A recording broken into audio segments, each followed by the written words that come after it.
Grace and peace to each and every one of you. The story of Jesus does not begin with his birth. It does not begin with the angel's annunciation to Mary. It does not begin with John the Baptist telling people to prepare the way.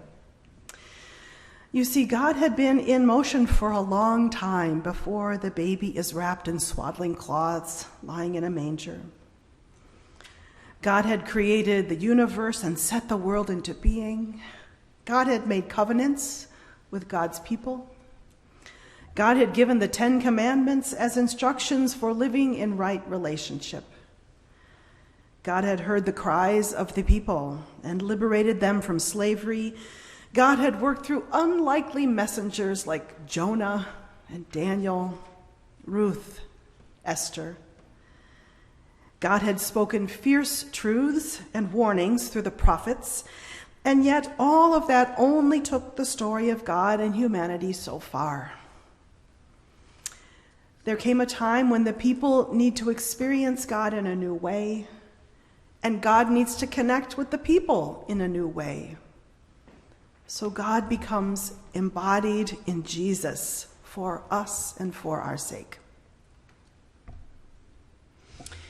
Eugene Peterson, the editor of the Message translation of the New Testament of the Bible, puts it this way. Peterson writes, Jesus is the coming together in final form of themes and energies and movements that had been in motion. Not only is everything precious to us completed in Jesus, we are completed in Jesus. Every day we wake up in the middle of something that is already going on, that has been going on for a long time. Genealogy, history and culture, the cosmos, God. And we are neither accidental nor incidental to the story.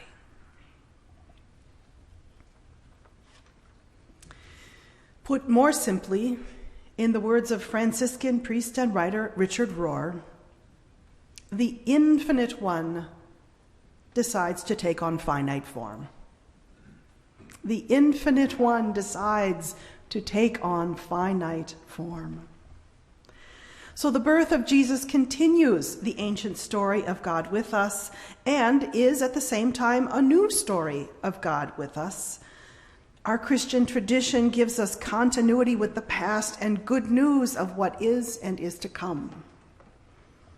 And so this Christmas Eve, we again welcome the universal and cosmic Christ, the indwelling of the divine in you, in me, in all of creation.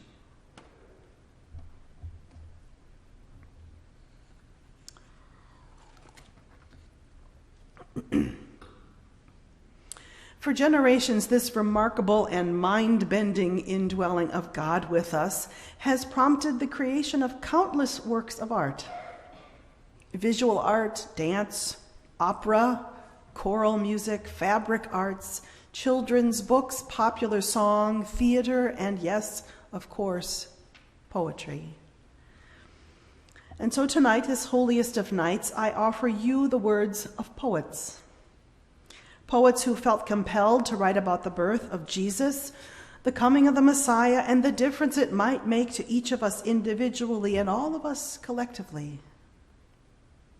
So, the first poem, it's in the form of a riddle.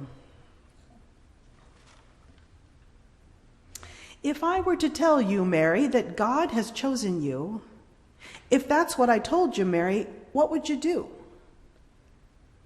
There is no truth in what you say. How could there possibly be? For I am a simple country maid. You're making fun of me. If I were to show you, Mary, the road that lies ahead, if that's what I showed you, Mary, you would listen to what I said. What road is this you're talking of? This riddle's not for me. It's the road that leads to Bethlehem, and then on to Calvary.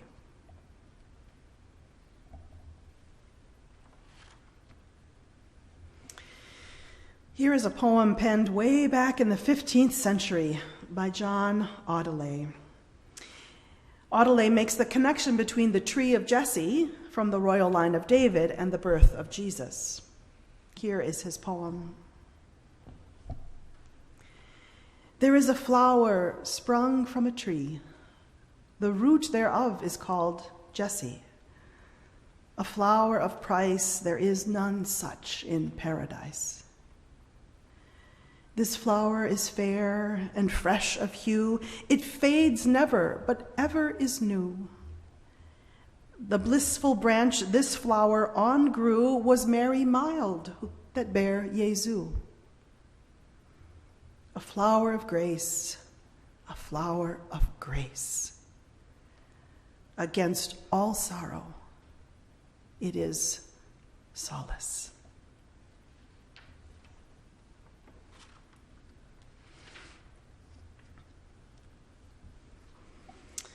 Here is a really down-to-earth poem by Wendell Berry, an esteemed living American poet.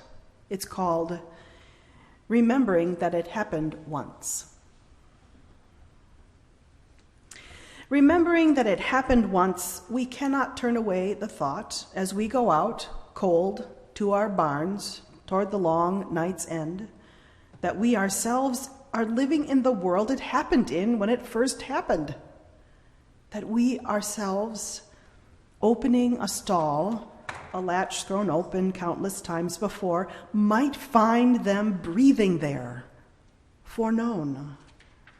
The child bedded in straw, the mother kneeling over him, the husband standing in belief he scarcely can believe, in light that lights them from no source we can see, a morning's light, the air around them joyful as a choir.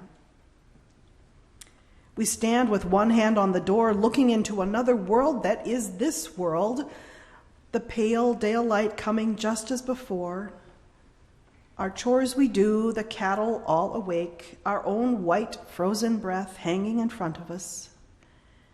And we are here, as we have never been before, sighted as not before, our place holy, although we knew it not.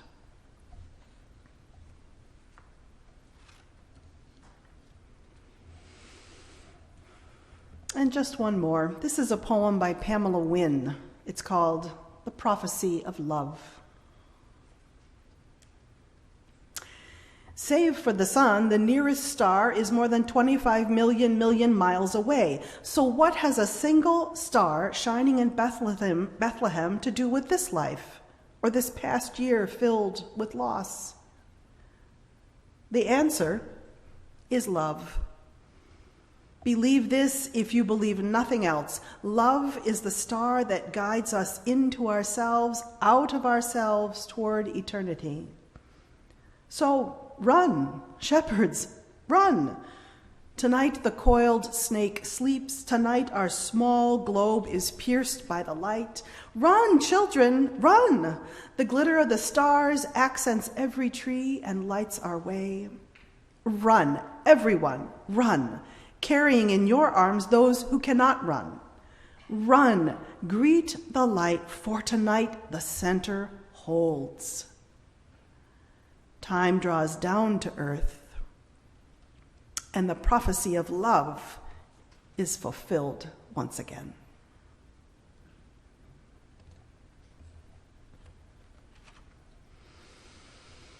My friends, every Christmas Eve, we meet the prophecy of love, but we meet it in a new way because we are changed since a year ago, Christmas Eve.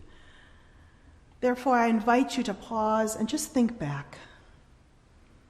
What has the past year held for you?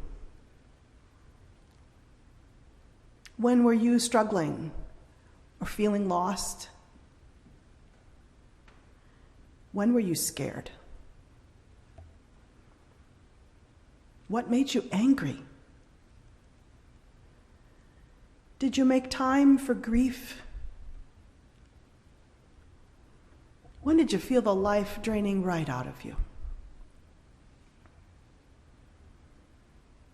And as you pause and think back on the past year, what gifts or happiness surprised you? When did you feel most grateful? When did you receive someone's kindness? And how did you show kindness to others? Did you take a risk, try a new thing, produce creative work? With whom did you share your innermost being? And when did your heart sing?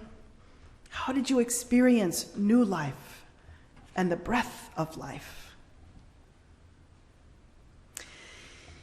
In pausing to reflect this Christmas Eve and looking ahead to the new year, I ask these two important questions. How will the Christ child illumine your life? And how will the Christ child illumine our life together as a community of faith? In the coming year, will we dare to live more fully into the light, more fully into the way of Jesus, more fully into the mystery and power of God Christ's Spirit? We'll have to wait and see.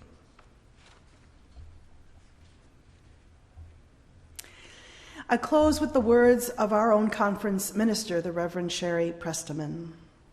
She sent a beautiful email to UCC clergy in Minnesota earlier this week, and she acknowledged the hardships of being a pastor this past year, while also strengthening us to keep on keeping on. I think Sherry's words of pastoral care are not only for clergy, but for all of us together. And so here is part of what she wrote. Christ was born in Bethlehem in humble circumstances, surrounded by strife and injustice, to a life filled with human vulnerabilities and sufferings, to bring hope to the despairing and possibility to the unimagined, to deliver good news to the poor, justice to the oppressed, to teach mercy and compassion, to heal the sick and mend the broken. Christ is born today, when uncertainty and anxiety overwhelm us, when disasters shatter us and pandemics won't shake loose, when true peace evades us and justice is denied, when grief grips our hearts and our hunger for the holy is vast, when healing of all kinds is the substance of our prayers and our deepest, most desperate need.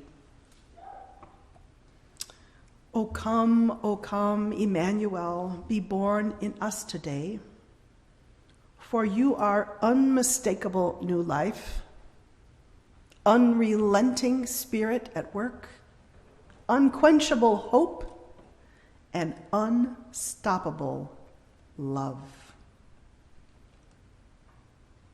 May it be so. Amen.